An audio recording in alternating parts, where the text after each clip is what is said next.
حضرت سیدنا عثمان غنی کو شہید کیا گیا. کیسے؟ کم و بیش 40 دن تک حضرت عثمان غنی کے گھر کا محاصرہ کیا گیا. حضرت عثمان غنی جو تھے، جو مدینہ منورہ ہے، مدینہ منورہ جو ہے اس دور کا، ابھی جو مسجد نبوی کا کل رقبہ ہے، کل رقبہ مسجد نبوی شریف کا جو ہے، یعنی کہ پورا جو گراؤنڈ ہے، جتنا پوری مسجد نبوی جو بنی ہوئی ہے، اتنا ہی رسول اللہ کے دور میں مدینہ منورہ تھا. پورا شہر مدینہ اتنا بڑا تھا. ٹھیک ہے، تو حضرت عثمان غنی اس وقت بھی مدینہ منورہ کے باہر رہتے تھے. ابھی کا جو مدینہ منورہ ہے بظاہر اس کے، یعنی جب بستی ختم ہوتی تھی تو وہاں حضرت عثمان غنی رہتے تھے. ابھی بھی وہاں پر اس کا نشان موجود ہے. سیدنا عثمان غنی جانے تھے، بڑا مکان تھا، مالدار تھے، بہت بڑا مکان تھا، وہیں رہتے تھے. تو بلوائیوں نے، یہ بلوائی جو ہے، یہ لوگ بلوائی کہتے ہیں باغی گروپ کو، اور یہ بلوائی اکثر جو ہے مصر اور شام سے آئے ہوئے تھے. ان کی تعداد 3000 بتائی جاتی ہے، اور بھی ان میں شامل تھے. تو یہ لوگوں نے 40 دن تک حضرت عثمان غنی رضی اللہ تعالیٰ کے گھر کا محاصرہ کر لیا. اور محاصرہ کر لیا 10 دن تو بہت نرمی رکھی ان لوگوں نے. حضرت عثمان غنی نماز کے لیے آتے بھی رہے، جاتے بھی رہے. حضرت عثمان غنی پہ اتنا ظلم کیا کہ یہ 3000 کی تعداد میں مسلح، یعنی تلواروں کے ساتھ، نیزوں کے ساتھ، بھالوں کے ساتھ جب شہر رسول میں داخل ہوئے تو ایسا بھی ہوا، روایتوں میں آتا ہے، تاریخ میں آتا ہے، ابن کثیر نے بھی لکھا ہے، ابن خلدون نے بھی لکھا ہے، امام ابن جریر طبری نے بھی لکھا ہے کہ عثمان غنی پہ اتنا ظلم کیا کہ ان کو مارے، تماچے لگائے، ان پہ پانی بند کیا، ان پہ کھانا بند کیا. حتیٰ کہ حضرت عثمان غنی جب جمعہ کی نماز پڑھانے کے لیے جو مسجد نبوی میں تشریف لائے تو آپ عصا ہاتھ میں لے کر جو ہے وہ کھڑے ہونے والے تھے ممبر رسول پر. تو حضور کا وہ عصا تھا، آقا کریم صلی اللہ علیہ وسلم کا وہ عصا تھا. حضرت عثمان غنی کو تماچے مارے ممبر پر، اور حضرت عثمان غنی کے ہاتھ سے عصا چھینا، اور چھین کر کے اس طریقے سے ایک ظالم نے جو ہے وہ اس طریقے سے رانوں پہ رکھ کے اس کو توڑ دیا، شہید کر دیا. عصا مبارک کو، حضور کے عصا شریف کو شہید کر دیا. لیکن قدرت نے اس کو ایسی سزا دی بدبخت کو کہ اللہ تعالیٰ نے اسی وقت اس کی مانڈی پر، اس کے زانوں پر زخم ظاہر فرمایا، اور پھر دھیرے دھیرے اس کے اندر ناسور ہوا، کیڑے پڑے، اور اسی حالت میں وہ تڑپ تڑپ کر کے مرا. ایک شخص تھا ملک شام میں، وہ اندھا ہو گیا تھا اور اس کی حالت بڑی عجیب ہو گئی تھی. اس کا چہرہ سیاہ اور کالا ہو گیا تھا، سور کی طرح لگتا تھا اس کا چہرہ. تو کسی نے کہا کہ تیرا چہرہ ایسا کیوں ہو گیا؟ تو اس نے کہا کہ عثمان غنی کی شہادت سے پہلے میں نے ان کو تماچے مارے تھے، معاذ اللہ، استغفر اللہ. یہ حال تھا. دیکھیے، یہ چیزوں کا تذکرہ کرنا اس لیے ضروری ہے آج کے دور میں تاکہ ہمیں حوصلہ ملے کہ اتنی بڑی بڑی ہستیوں کو بھی لوگوں نے نہیں چھوڑا. 2 مرتبہ حضور سے جنت خریدنے والی ذات سیدنا عثمان ذوالنورین رضی اللہ تعالیٰ کی، ان کے ساتھ یہ ہوا. اور آپ کو جو ہے حضرت سیدنا عثمان غنی رضی اللہ تعالیٰ کو ممبر سے نیچے کھینچا گیا. صحابہ کرام اس وقت حضرت عثمان غنی کی طرفداری میں تھے، لیکن آپ جانتے ہیں کہ تڑپ کر رہ جاتے تھے، کیونکہ اپنی عزت بچانی تھی، اپنی آبرو بچانی تھی، اپنی جان بچانی تھی، کیونکہ وہ 3000 کی تعداد میں تھے، مسلح تھے، اور حضرت عثمان غنی پہ ظلم ڈھا رہے تھے. اور سب لوگ جانتے تھے کہ قدرت کا جو لکھا ہے وہ ہونا ہے. آخرکار حضرت عثمان غنی پہ انہوں نے پانی بند کیا، کھانا بند کیا.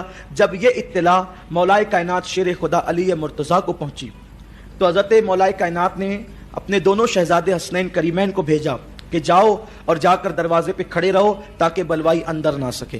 ایک شبہ کا ازالہ، بہت خاص بات.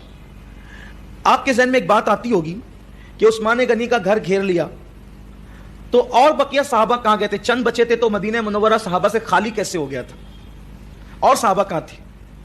کہاں تھے حضرت طلحہ؟ کہاں تھے حضرت زبیر؟ کہاں تھے عبد الرحمن ابن عوف؟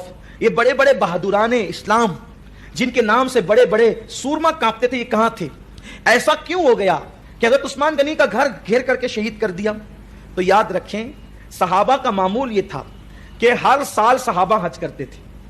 تو جن دنوں بلوائیوں نے حضرت عثمان غنی کا گھر گھیرا ان دنوں اکثر صحابہ حج کے لیے تشریف لے جا چکے تھے.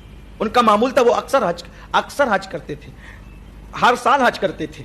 تو جتنے صحابہ حج کے لیے جا چکے تھے، بلکہ انہوں نے ذوالقعدہ اور ذی الحجہ کے مہینے کا انتخاب اس لیے کیا تھا، وہ شریروں نے، بلوائیوں نے حضرت عثمان غنی کی شہادت کے لیے ان دنوں کا انتخاب اس لیے کیا تھا تاکہ ان کو مدینہ منورہ صحابہ سے خالی ملے. جب اکثر صحابہ حج کے لیے چلے جائیں گے تو پھر ان کو مدینہ منورہ خالی ملے گا، اور یا تو زیادہ عورتیں ہوں گی یا تو بچے ہوں گے، اور وہ کوئی مزاحمت نہ کر سکیں گے، روک ٹوک نہیں سکیں گے. اس لیے ان لوگوں نے ذوالقعدہ اور ذی الحجہ کے مہینے کا انتخاب کیا. اب آپ کی بات سمجھی. بہت سارے لوگ یہ شکوک و شبہات کہتے ہیں، جب عثمان غنی پہ یہ ظلم ہو رہا تھا تو سب کہاں تھے؟ اکثر لوگ حج کو جا چکے تھے. بات یہ ہے.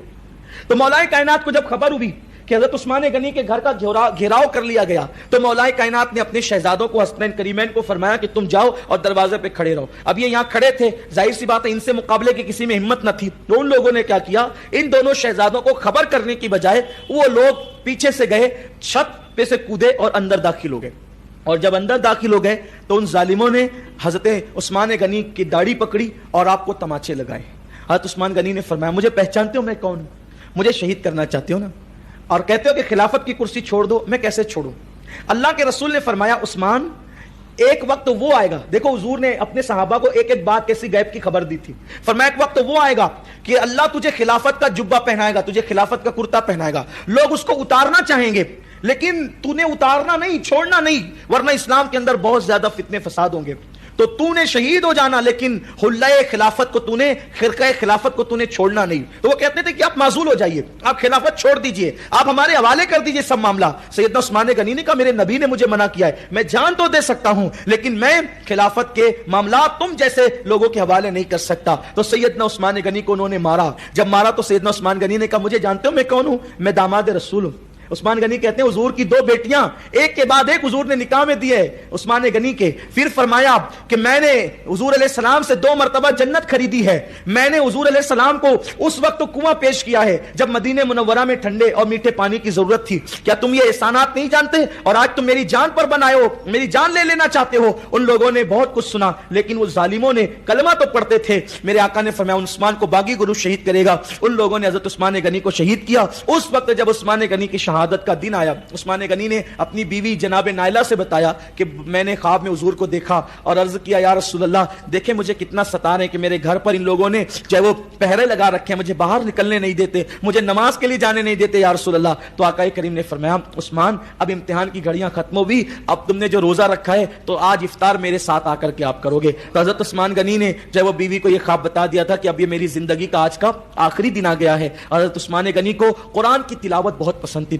بہت کثرت سے حضرت عثمان غنی قرآن کی تلاوت کرتے تھے. حضرت عثمان غنی نے قرآن کھولا اور کھولنے کے بعد تلاوت کر رہے تھے, ان لوگوں نے مار پیٹ کر اسی حالت میں شہید کیا. مصحف قرآن کھلا ہوا تھا اور پہلے پارے کا آخری حصہ حضرت عثمان غنی تلاوت کر رہے تھے. حضرت عثمان غنی کا خون جب اڑا تو اس حروف پر ان الفاظ پر پہنچا جس کو ہم کہتے ہیں فَسَيَكْفِكَهُمُ اللَّهُ. یہ کچھ بڑا لکھا ہوتا ہے نا قرآن مقدس, فَسَيَكْفِكَهُمُ اللَّهُ, یہ بڑا لکھا ہوتا ہے, اس پہ خون پہنچا اور حضرت سیدنا عثمان غنی رضی اللہ تعالیٰ شہید ہو گئے. حضرت عثمان غنی کی شہادت ذی الحجہ کی 18 تاریخ کو حضرت سیدنا عثمان غنی رضی اللہ تعالیٰ کی شہادت ہوئی.